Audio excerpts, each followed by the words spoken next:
La 6a Fira Literària Joan Cid i Mulet estarà dedicada a la figura de Joan Salvador Beltrán i Cavaller, il·lustre filòleg que ha estudiat a bastament el català occidental, la nostra manera de parlar. Conjuntament amb Josep Panisello, admirat mestre jesusenc ja traspassat, van publicar Aïnes i Cruïlla, en 2 volums, tota una obra mestra i fruit d'anys d'estudi intensos de la variant occidental del català. Anys d'abnegació i de noble esforç el van portar a ser un dels impulsors dels cursos de reciclatge del català durant la dècada dels 80, que se celebraven a les poblacions de Tortosa i Ulldecona.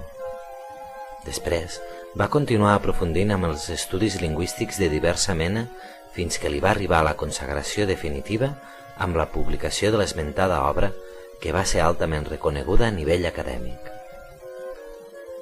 Durant el passat any 2011 va rebre diferents premis que honoraven la seva trajectòria i que li suposaven tot un orgull i un al·licient.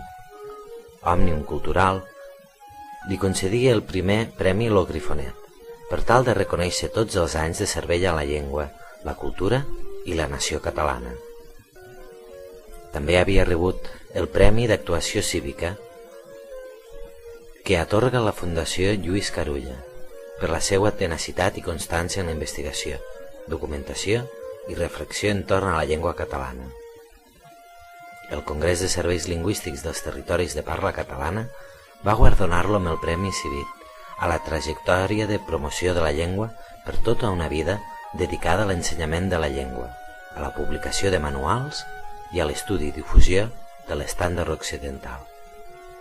3 reconeixements tan importants en un període molt curt de temps són el viu exemple de l'admiració i l'estima ciutadana envers la seva persona.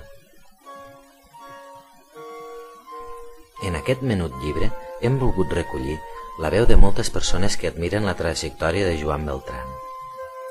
No es tractava de recollir articles acadèmics o de crítica literària, sinó apunts amb sentiments que expressessin la lloança més íntima fruit del treball de molts anys i del mestratge aconseguit. I així ha estat. Tot un seguit de persones de generacions ben diverses han expressat els seus sentiments més íntims, com a homenatge a un home molt culte i molt fidel al català, que ha passat anys i panys estudiant-lo i dignificant-lo.